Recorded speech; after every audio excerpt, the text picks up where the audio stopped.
Good evening. Welcome once again to the Bible Speaks Today from LBC Television Ministries here in Latonia. It's, it's the first recording in May for us. You probably won't see it for a couple of weeks or so, but it's the 2nd of May, I think, and or 3rd of May, actually, 3rd of May.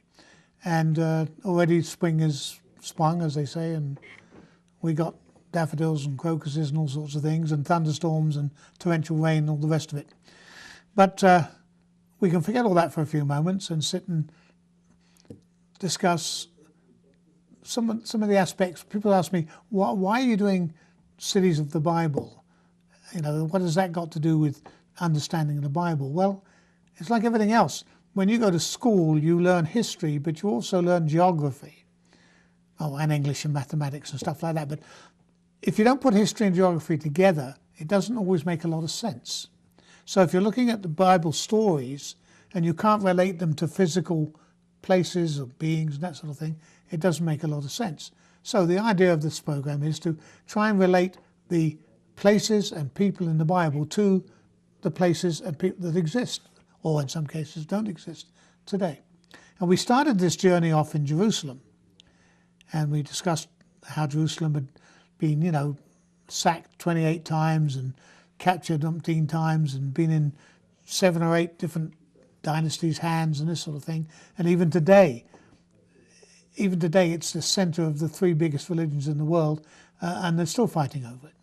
But from Jerusalem we went to Jericho, and then from Jericho to Shechem, which we've all read about in the Bible, and most of us had no idea where it is, what it is, and what significance it held.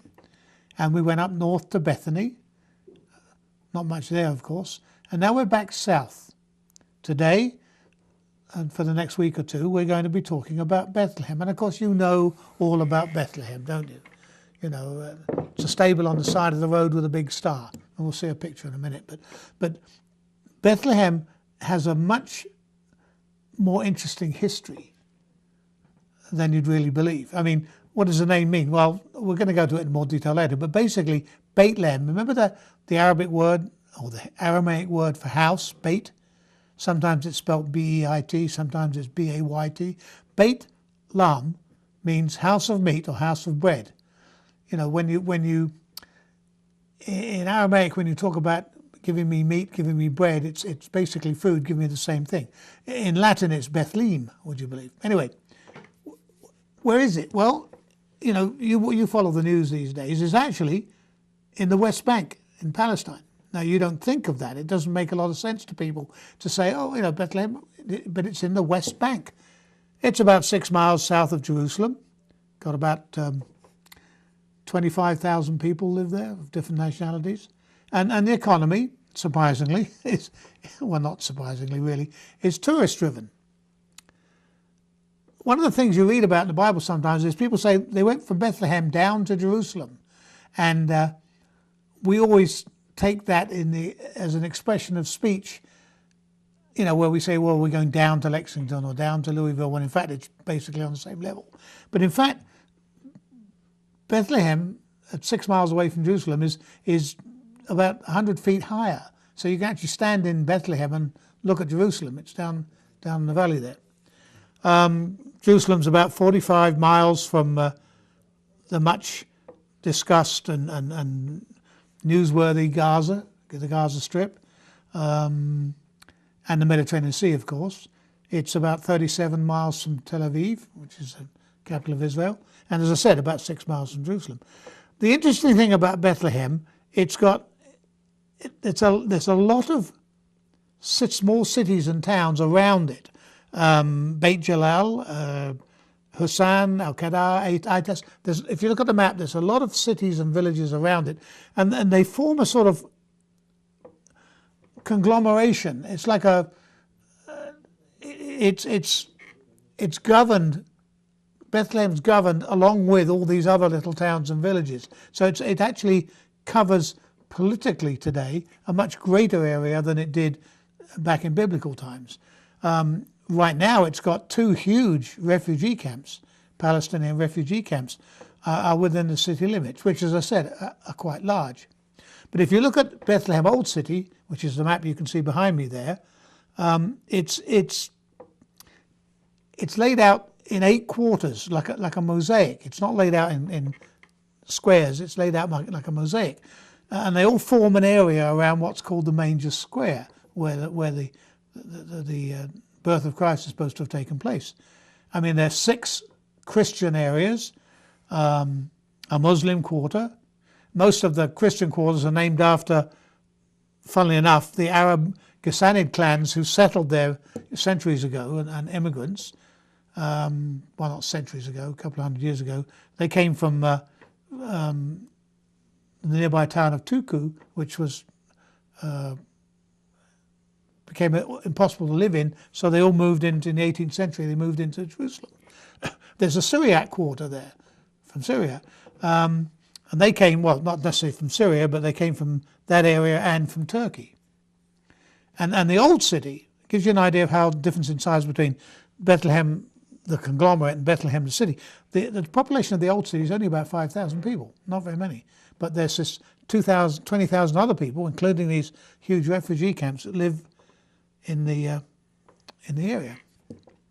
Now, the earliest known, I'm going to go over this in more detail later, but I just want to give you a background, just in case you get bored and switch off halfway through. But the earliest known mention of the city that we can find, and it's not biblical, it's in the Amarna correspondence of about 1350, 1330 BC. And we've talked about this before, and it was inhabited at that time by the Canaanites. And we've talked about these tablets before that we've discovered, which have reports of the different areas on them. I mean, this is just one of them. There are hundreds of them, with correspondence between rulers back to the Pharaoh and all this sort of thing. The Hebrew Bible says that the city of Bethlehem was built by Rehoboam. Now, Rehoboam, if you remember, inherited the kingdom from Solomon, and lost the northern half when they rebelled and became Israel, and Rehoboam became king of Judah. Jeroboam became king of Israel. All these characters in the Bible, we've read about them time and again. And in that part about it, Rehoboam was crowned king of Israel in Bethlehem. Okay, I mean it's known as the city of David because it's supposed to be where David came from. So before ever we got Mary and Joseph and the stable and all that story, long before that, Bethlehem was important because it was considered the birthplace of King David, and he was crowned king of Israel there as a matter of interest, okay. So long before our modern Bible stories. I mean, the New Testament, of course, identifies Bethlehem as the birthplace of Jesus, and where the star overhead and everything else. Now that is a New Testament rendering of that. Now it was destroyed. Bethlehem was totally destroyed by the Emperor Hadrian during the Bar Kokhba revolt, where the Jews rebelled against Romans, and it was desolate for a long period of time, and its rebuilding was prompted by the Empress Helena. Now you probably remember her as the lady who's attributed with discovering the remains of the true cross. Whether that's factual or not depends on your particular religious belief. But she was the mother of Constantine the Great. Now if you remember Constantine was the first Christian emperor and made Christianity the official religion of the empire. Okay? And she was the one who commissioned the building of the great church of the Nativity. If you go to Bethlehem, there is the church of the Nativity built in about 327. Oh, by the way, there it is. There it is. I'll say they put up a picture. I didn't. That's the Church of the Nativity. It's a huge, big place. It really is. Now, during a revolt in about 520 odd, the Samaritans, remember who they were? They are the people who inhabited the area north of Jerusalem. They damaged it, but later again, 100 years later, in 4 something, it was rebuilt by the Emperor Justinian, a Roman emperor again. when the Muslims conquered the place in 631, Bethlehem became part of the Jun Philistine, which is the region governed by the local Muslim ruler. And Muslim ruler, the Muslim rule in Bethlehem continued right up until about 1099, when the crusading armies came through, the First Crusade. Okay, and they replaced the Greek Orthodox clergy, which had been there, with Latin ones. And then more about that later on, but it's kind of interesting. In the 13th century, the Mamelukes demolished the walls. In the 16th century, they built the walls back again after Bethlehem became part of the Ottoman, that's the Turkish Empire. Okay? I have a picture coming up in a minute which shows you Bethlehem as it used to be. There you go. Some of the pictures I've got are tintypes or sketches as how people described it back in those times. At the end of the World War I, the Bethlehem passed from the Ottomans to the British. In 48, it came under Jordan as part of the Arab-Israeli War, and then later on in the 1967 war, Six-Day War, it was captured by Israel. Since 1995, with the Oslo Accords, those of you who are up on political history, Bethlehem has been administered by the Palestinian Authority. Now, it's mostly a Muslim majority. So one of the most significant towns in Christianity is today predominantly Muslim. There is a significant Palestinian Christian community there. And of course, as I said before, the economic driver for Bethlehem is tourism. It makes sense, and you'll see that later on. And of course, during the Christmas season, it peaks because people make a pilgrimage to the Church of the Nativity, which is built on the site reputed to be where Christ was born, and they've been doing that for almost 2,000 years. As a matter of interest, for 25,000 people, Bethlehem has over 30 hotels and 300 or 400 handicraft workshops. And if you've ever been there, you know they make little wooden doodads of anything you want to take home. You know, souvenirs, that sort of thing. That's what I'm trying to say. Rachel's tomb is there, which is an important Jewish holy site. It's at the north side of Jerusalem. Okay, that's it in a little potted history. So now you can turn off and say you know all about Bethlehem. Hopefully not. Hopefully you'll stay with me. Well, let's go back. Let's take some steps back in time. And as I said earlier, the earliest reference to Bethlehem appears in the Amarna correspondence about 1400 BC on the tablet there. And what's interesting is that actually, these are the words. In one of his 6 letters to Pharaoh, Abdi Habar, who is Egypt's governor for Jerusalem under the Pharaoh, appeals for help in retaking Bit Lami, okay, which is their way of spelling the word, in the wake of disturbances by the Epiru mercenaries employed by his rivals. Now, it doesn't say who his rivals are, and if you remember from previous programs, this Epirus is thought by some scholars, not all, but some scholars, a great many, to refer to Hebrews. Now, if that's the case, then long before the Israelites conquered the land, they were presumably, going out as mercenaries, and since they were reputed to be great warriors, probably, pretty good fighters. So other people would hire them.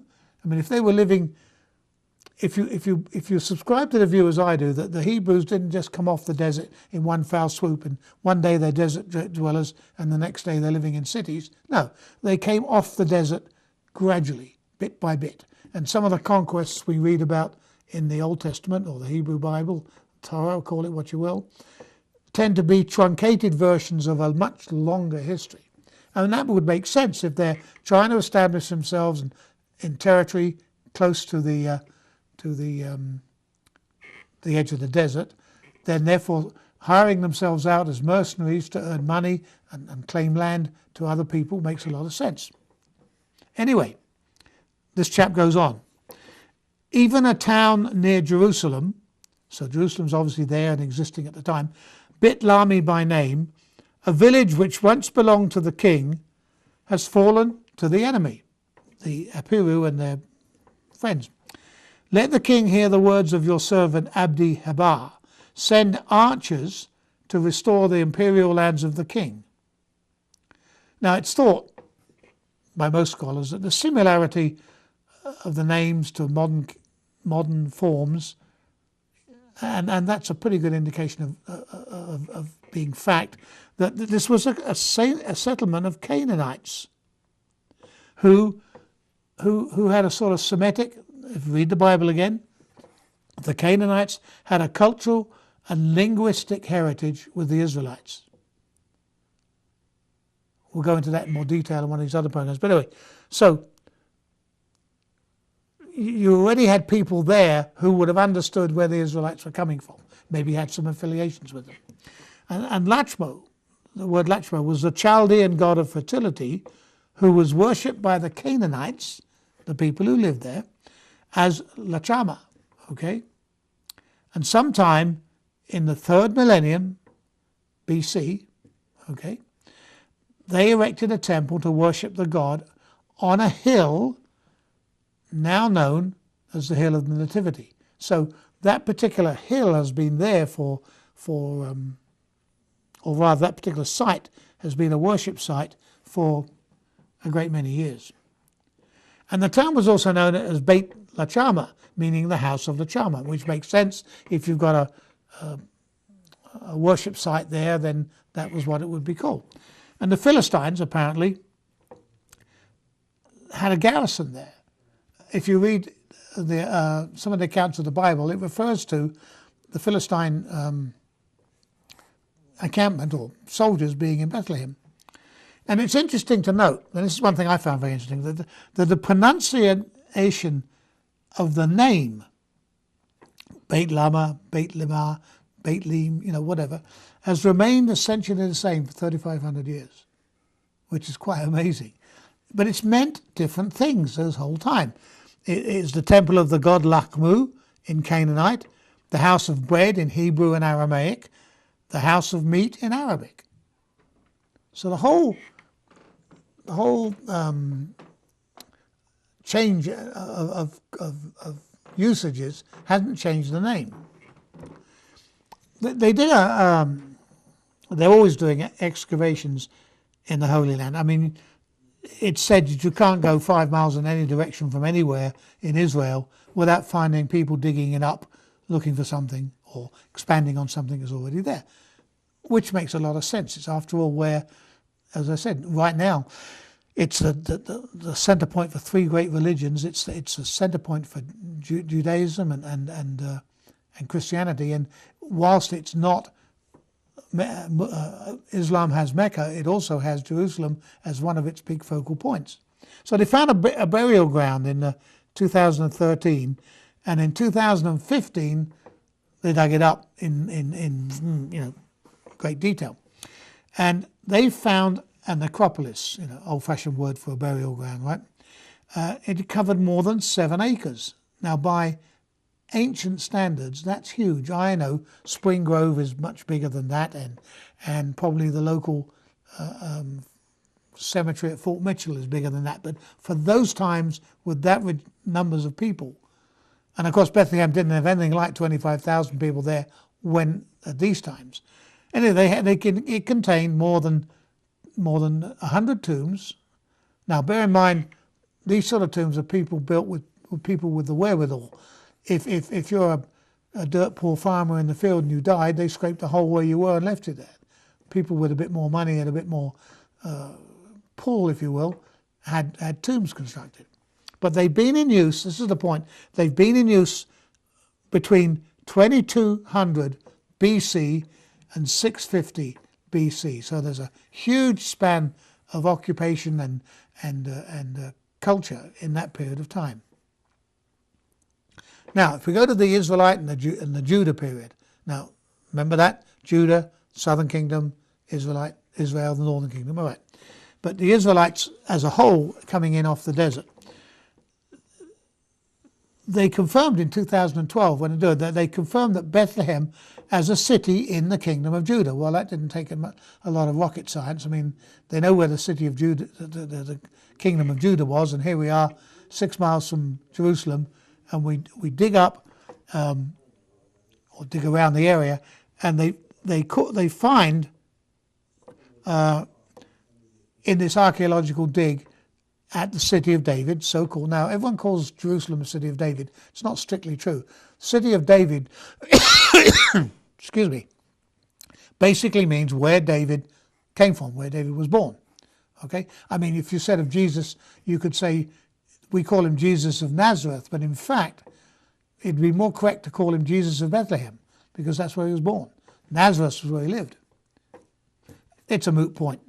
Anyway, they found a thing called a bulla, which is a seal impression in dried clay, just like a signet sealing wax thing, in dried clay, in ancient Hebrew script, so in Aramaic, that read, "From the town of Bethlehem to the king."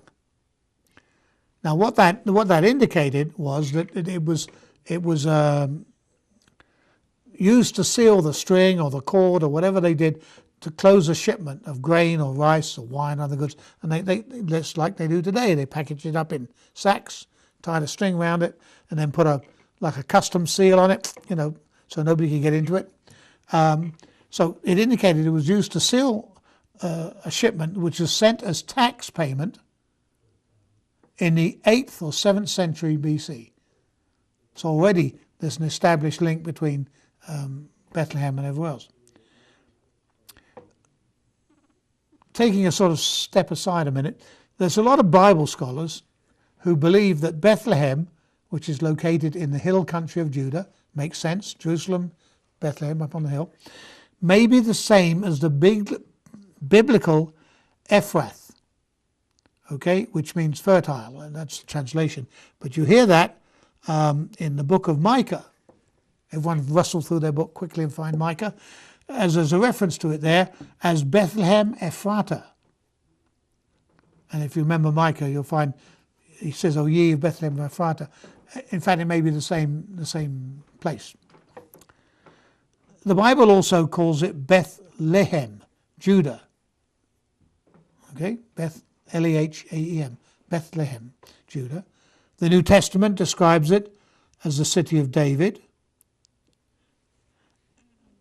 And it's first mentioned in the Tanakh, which is the Jewish scripture, and the Bible, as the place where the matriarch Rachel died. Remember Rachel back in Genesis? She died and was buried by the wayside. And somewhere around in all those pictures they've got in the control room, there's a picture of her tomb there. There you go. Now that's an old picture, and I'm not quite sure if the road is much more modern now, but literally the tomb is by the wayside. Okay? And Rachel's tomb, which is the traditional gravesite, stands at the entrance to Bethlehem. So as you're coming into Bethlehem, on the, I think it's on the north side, there's Rachel's tomb. Okay? According to the book of Ruth, the valley to the east of Bethlehem, there's a big valley off to the east, is where Ruth of Moab, remember the story, gleaned the fields and returned to the town with Naomi. It was the home of Jesse, the father of David, the king of Israel, which makes perfectly good sense. If it's the city of David, he was born there, so it's logical to assume his father was there. So Jesse, the father of David, and it's also, quite important here, was the site of David's anointment, well, I guess it was an appointment as well, appointment by the prophet Samuel. Okay, and we're running out of time here, but I want to quickly get this bit in. And it was from the well of Bethlehem, and there's a picture coming up, that 3 of his warriors brought David water while he was hiding from, from Saul in the cave of Adullam. So all these places that we read about in the Bible, and they're just, we just read and say, oh, that's nice, There actually is a well there, Rachel's tomb is actually there. All these references to all these other additional things, additional points, additional items in the Bible. When you put them together with geography like we're doing now, you begin to realize just how far they walked, where that happened, and the distances. I mean, Bethlehem was literally 6 miles from Jerusalem. So Joseph and Mary stayed there because it was the closest place to Jerusalem where they could get lodgings.